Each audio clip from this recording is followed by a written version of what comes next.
আসসালামু আলাইকুম। আজকে আপনাদেরকে দেখাবো সকাল থেকে সন্ধ্যা পর্যন্ত আমরা কী কাজ করি। চলেন শুরু করা যাক। এখন বাসে 8টার মতন ঘুম থেকে উঠে প্রথম যাবো খামারে মুরগিকে পানি দেওয়ার জন্য। আমার থেকে এই কাজটা প্রতিদিন করা লাগে, আজকেও ব্যতিক্রম নয়। আমি প্রথম মুরগিকে পর্দাগুলো নিচে নামাই দিচ্ছি, যেহেতু এখন মুরগি একটু বড় হচ্ছে, বেশি পরিমাণ গ্যাস হচ্ছে, সেজন্য পর্দাগুলো একদম নিচে নামানো লাগে প্রতিদিন।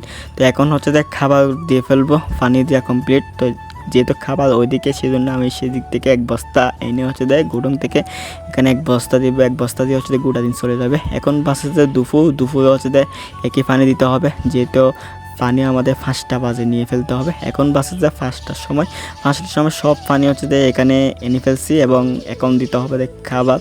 তো এখন পানি দিব না, 2 ঘন্টা পর ভ্যাকসিনটা দিয়ে দিব মুরগিকে। আজকে 13 দিন হয়ে যাচ্ছে। ভ্যাকসিন খাওয়ার কথা ছিল গতকাল করতে পারি না, সেই জন্য আজকেই করতেছি।